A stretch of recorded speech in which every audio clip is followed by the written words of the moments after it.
Hi everybody, it's Erin. Tonight I'm going to be doing an update on my Canada's 150th birthday reading challenge and what I've been reading for that and how it's been going. I've got to say, I've kind of enjoyed most of what I've picked up to read for this, and that's been pretty exciting. So, lots of noise tonight. I apologize.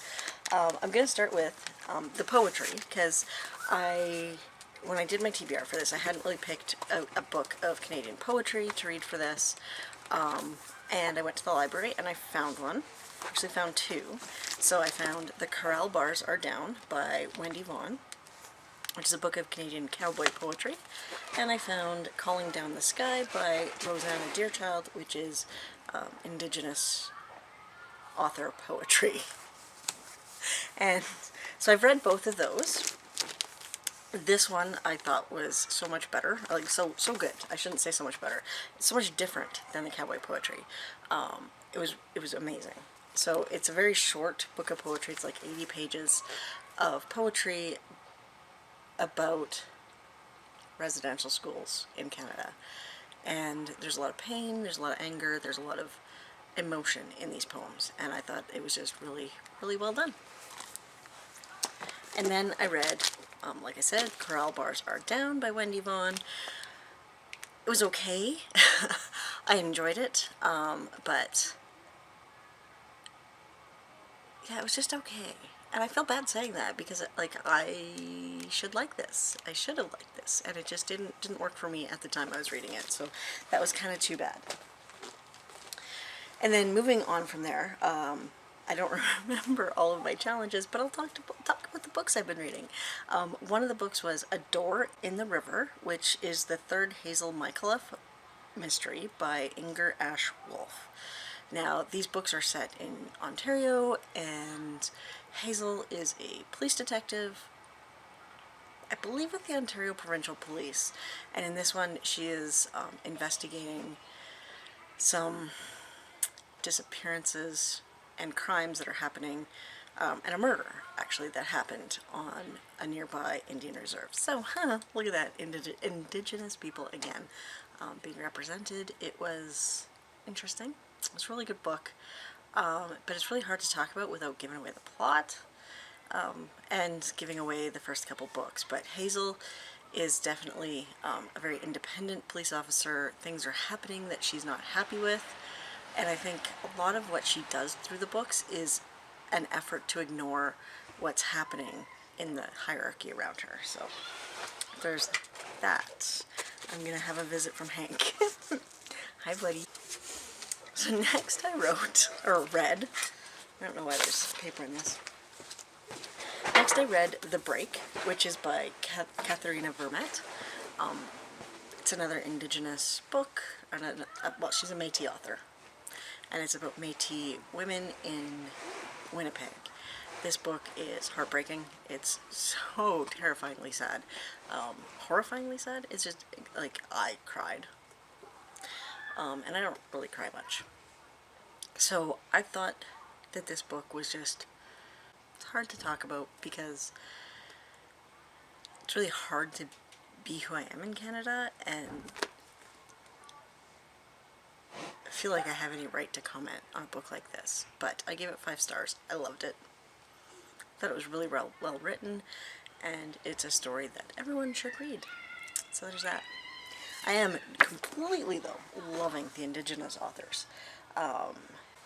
Okay, after I finished that, I read, no, I do have it here, Monkey Beach by Eden Robinson. This book is set in British Columbia. It's set further north, though. It's kind of up, away from Vancouver, and it's, I don't remember what area it's supposed to be set on. But a young Native man goes missing. So he's 17, his name is Jimmy, and he goes missing. And his older sister, who's early 20s, or 20 or early 20s, she is really affected by this. And it's a book that talks about her past as well as the present, and events leading up to Jimmy's disappearance, but also the events after Jimmy's disappearance.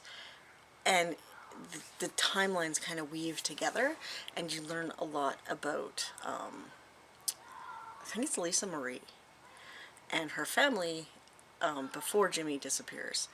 And it talks about a lot of, again, the difficult history and the difficult issues that a lot of the Indigenous people have to deal with. So it's a fantastic book. When I got reading it, I could not put it down. It was so interesting, so well written. I loved it. I'm so glad I did this actually this month, because I found some really fantastic books. Another book that I read that I've actually already handed off was Open Heart, Open Mind by Clara Hughes. She's a Canadian Olympic athlete, and this was a short book. I think it was about 220 pages about her experiences growing up, mental illness, alcoholism, and what it was like being an athlete. She's actually a winter and a summer Olympic athlete. She was a cyclist as well as a speed skater. So it was really interesting to hear her experiences, and amazing what athletes go through to get to the level that they're at. Another book I would totally recommend. I absolutely loved it. And then also for my challenge, one of my challenges was to read a book about hockey or curling. It could be fiction or nonfiction. Anyway, it could have been nonfiction or fiction, and I chose to read Pride, Prejudice, and Curling Rocks, which is part of why I put this challenge on the list. I had this on my TBR forever, probably since 2011, I think, and because it was published in 2011, and it's a young adult contemporary romance set around curling. So who can resist such a wonderful, wonderful book? And it was. I love this book. It is actually set in the United States, and she is an American author, so it didn't really fit the Canadian author's part of my requirements. But hey, it was about curling, so there was that. I loved it. It is such a sweet, awesome romance, and it just reminded me of my high school years, which is kind of depressing that they're so long ago, but and just who I used to be and who I am now, and it was an interesting read for me. So I loved reading it.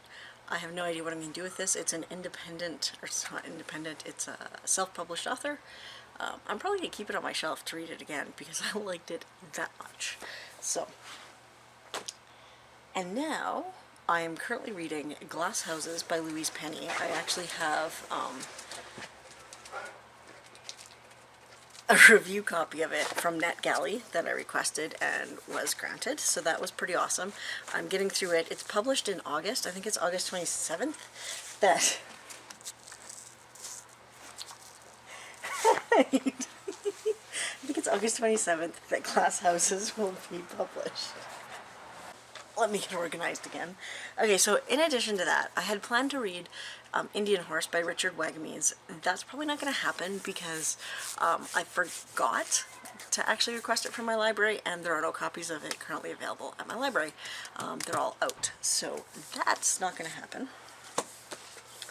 But I do have some other Canadian fiction that I'm going to be reading this month. Stuart McLean's Stories from the Vinyl Cafe, which is a book of short stories. I have Linwood Barclay's Broken Promise. And then I have one of my original planned books to read, but Chevy Stevens' Those Girls to read. It's set in British Columbia, and Chevy Stevens is a Canadian author as well. And if I have time, I'm going to get to Medicine Walk by Richard Wagamese, because I've managed to find a copy of it to add to my shelf. And like I said, I've just enjoyed the Indigenous authors that I've been reading so much that I'm going to continue reading some of those for the rest of the month. And I do not actually have a oh no, I did have a nonfiction book picked out, and that was the Clara Hughes one, because that was definitely a memoir rather than a fiction book. So that's kind of where I sit with my Canada 150 challenge. It's been a lot of fun. I've enjoyed reading the Canadian literature that I've been reading, and I'm glad I did it. So if any of you have been doing it, I would love to hear how it's going, what books you've read, what books you've loved. Yeah, I'll talk to you soon. Bye.